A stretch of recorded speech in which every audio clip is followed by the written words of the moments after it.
Here at MeasureQuick on Fridays, it's been a bit of a tradition that we shut down at about 3 o'clock and have a little bit of bourbon and sit and talk about the world. And so I thought this Friday you might like to join us.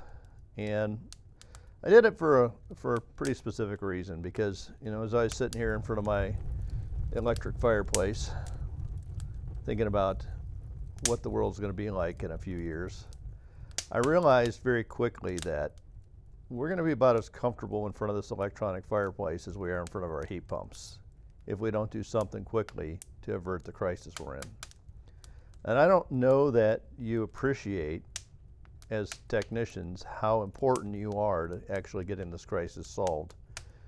And I don't know that everybody appreciates how much just using MeasureQuick could really be the answer.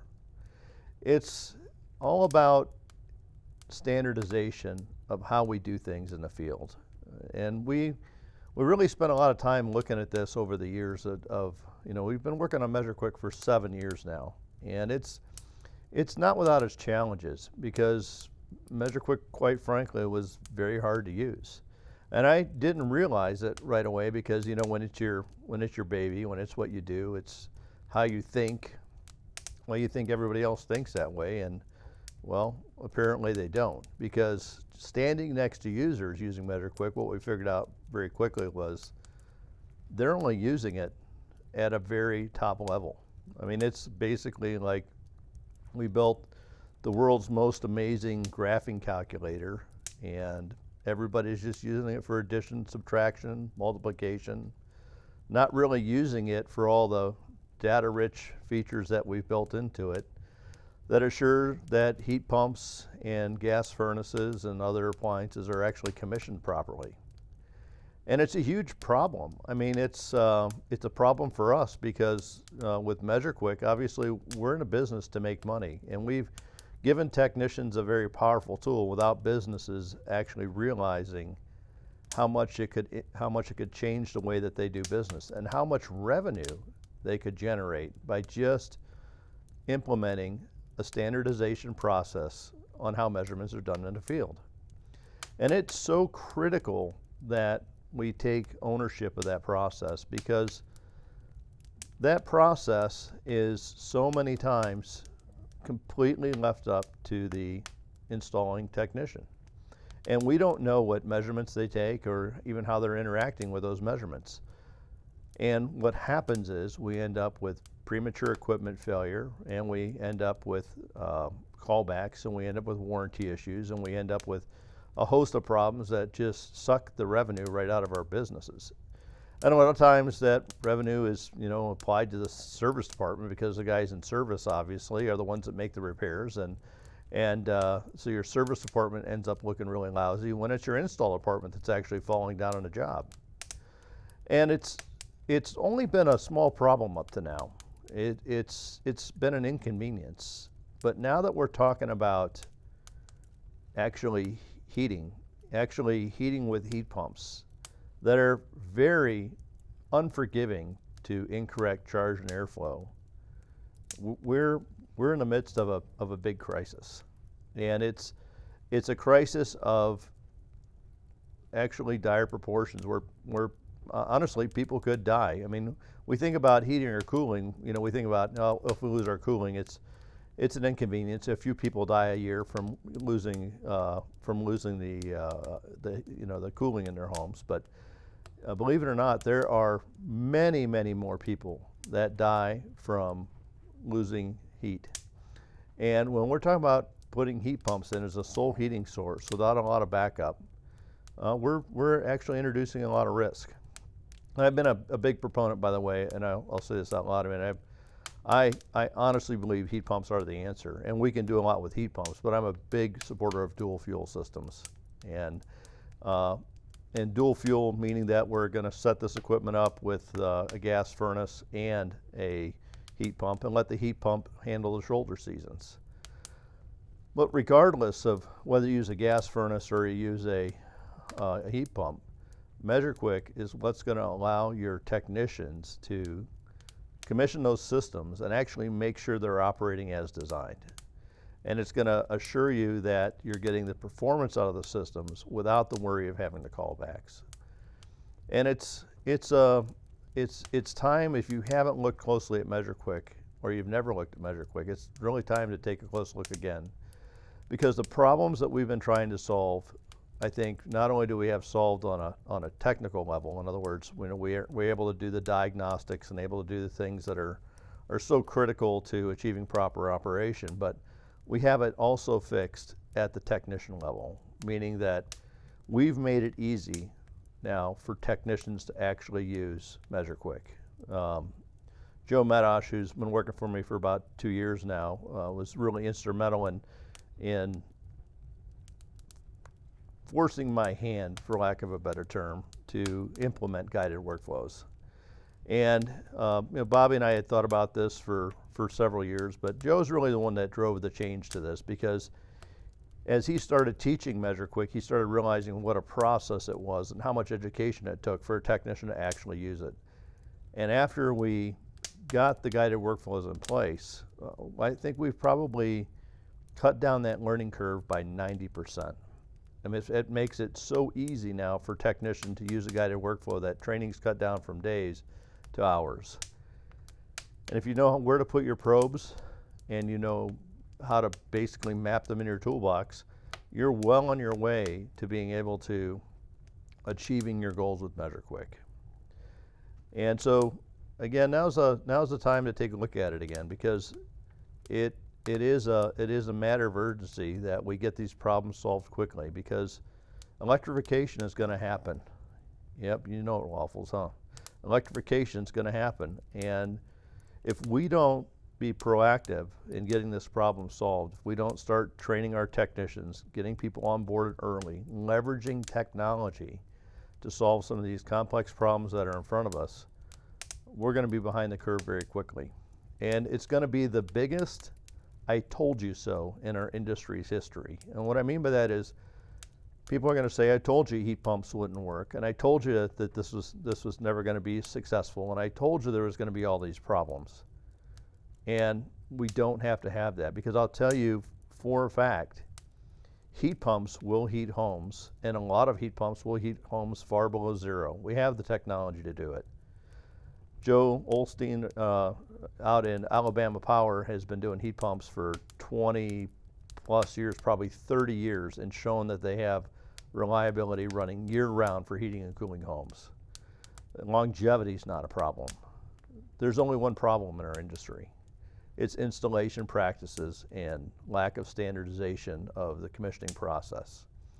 We have that solved. All you need to do is implement it. And it's going to give you the chance to be the hero in the story. And it's really, I can build you a sword, but I can't fight the battle for you. You need to actually pick the sword up and take control. And it's if we work on this together, if you guys actually use the software the way that we intended it to be used, we can guarantee you that you will have success. We have seen success rates of contractors, just to level set this for you, just so you understand this. A typical contractor has somewhere between, in fact, it was just published in the HVAC News.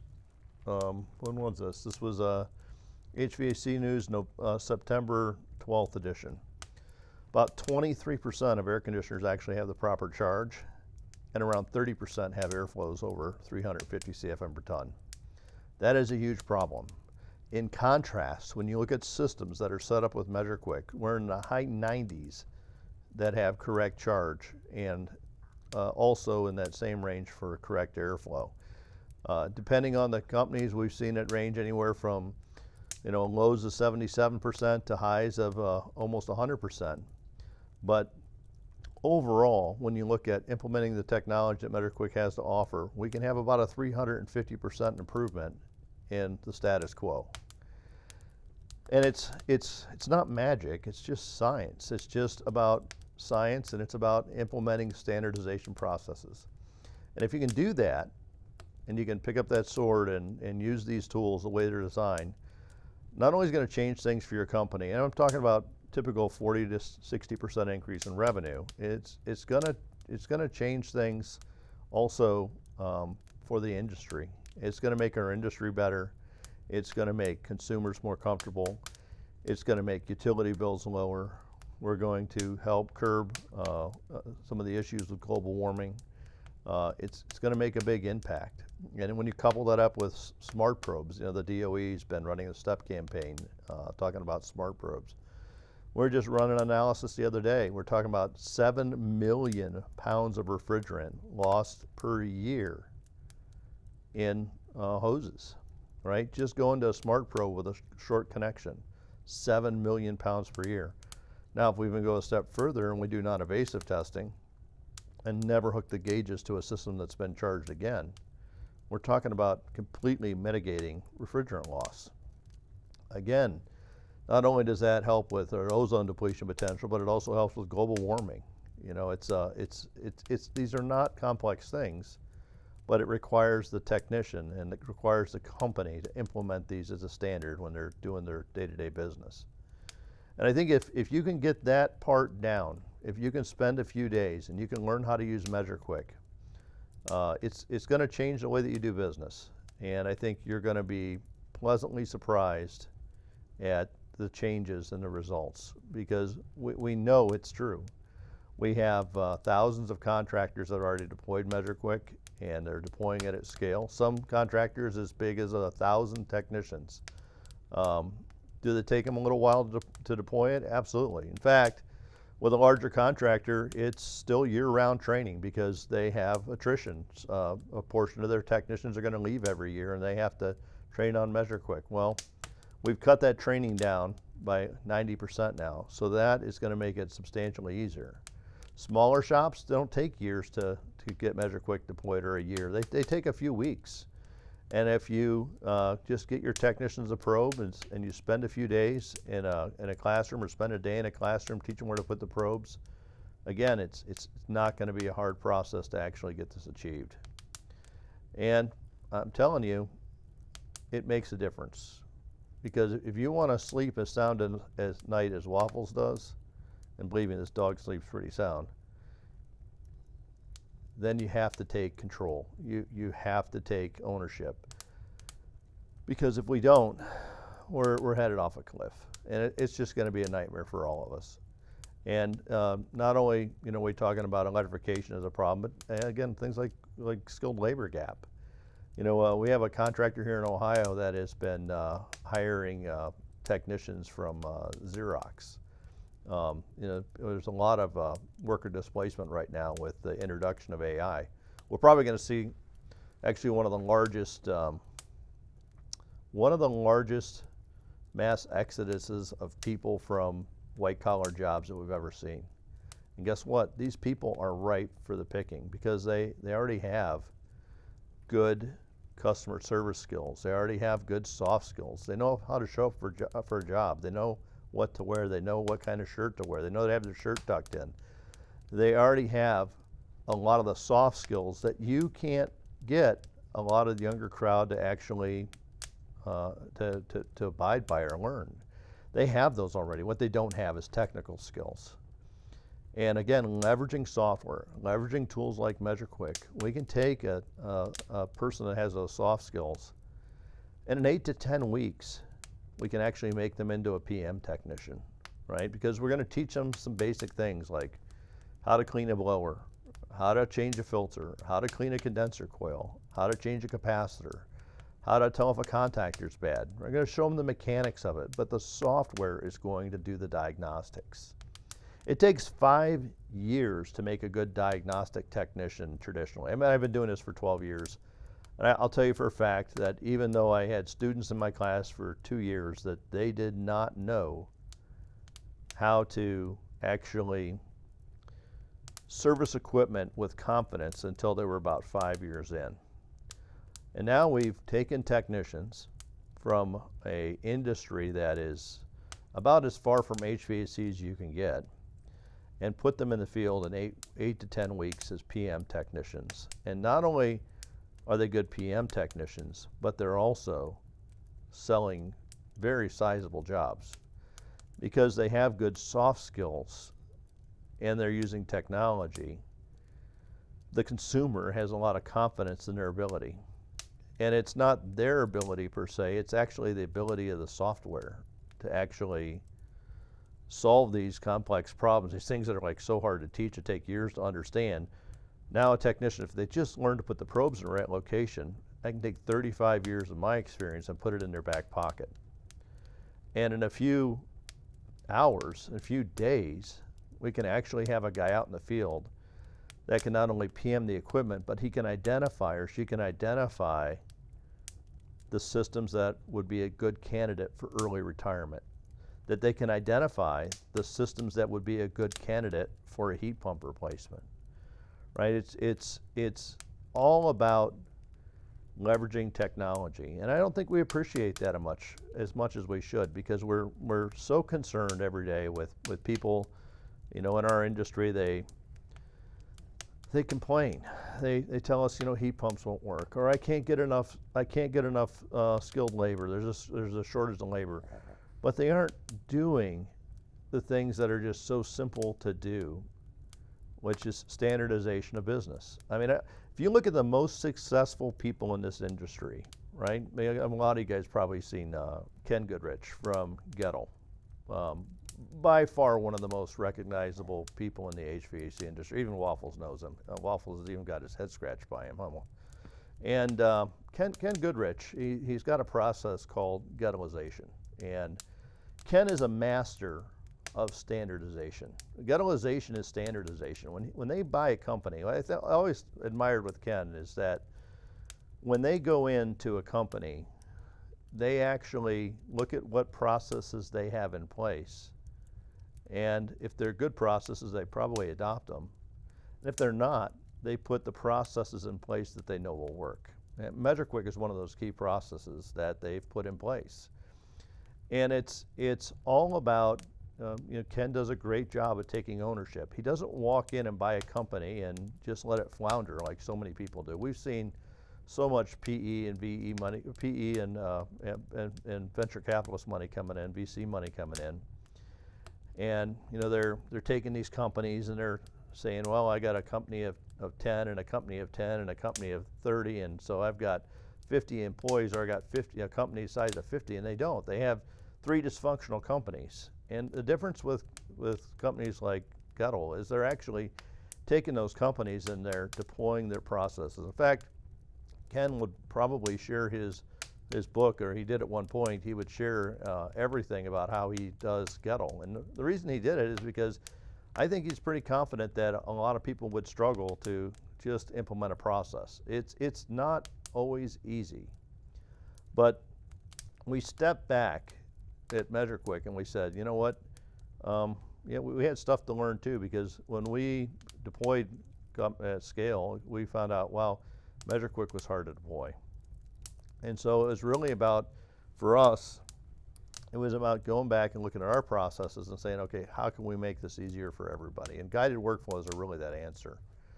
But I think there's nothing more important than standardization. And if you really watch the Ken Goodriches of the world, some of the more successful companies, smaller companies like Rayo Cook. Rayo Cook, Paul Mayhew has been a master of actually getting his employees on board. They're one of our, they're a smaller company, but I'd say they're one of our most progressive MeasureQuick users out there. They really, really know how to use the software. And those companies have seen monumental ways and change in the way that they do business. And it's not that, it's not going to be near as hard for you with these guided workflows as it was for them. And I think, again, it's an opportune time to deploy this. We've got a couple of months until spring, and we've got a few months to start doing some planning. And it's time to do that planning. It's time to actually make that commitment that you're going to change the way that your company works, and the way that you guys make measurements. And And I think making that commitment, you're going to find out that it makes a difference beyond what you could ever comprehend. And it's going to improve your company morale. It's going to improve your employees' lives. You know, I don't know how you guys are as companies. I mean, all of us are a little bit different, but at MeasureQuick, when we're profitable, when we make money, we want to be able to distribute it to our employees.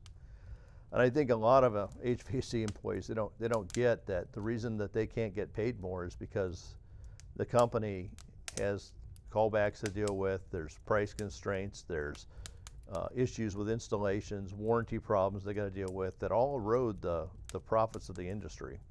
And we have I mean, I've always had a little bit different mindset about it, but you know, when you make more money, that means you have more money to distribute. And I think as employees, embracing MeasureQuick, embracing this technology. If you're a technician out there and you're not taking this to your boss, you're not showing your boss how to make more money, you're missing a huge opportunity. Why would you not do that? You know, we have people that say, "Oh, it's my secret weapon, and I want to be the best tech in the company." It's like, what if you elevated the whole company instead of yourself? What difference would that make? You know, what opportunities would arise? And I think overall, you know, there's a lot of employers out there that feel the same way, that when they make money, I think Chad Simpson is probably one of my favorites out there. He does so much for his employees. And when it's got to be a win for everybody. It's got to be a win for the customer first, and it's got to be a win for the company, and it's got to be a win for the technician. And if all three of those people are winning, then, you know, it's the organization deploys it out. And Chad's just been a shining example of how employees can benefit from deploying technology. But it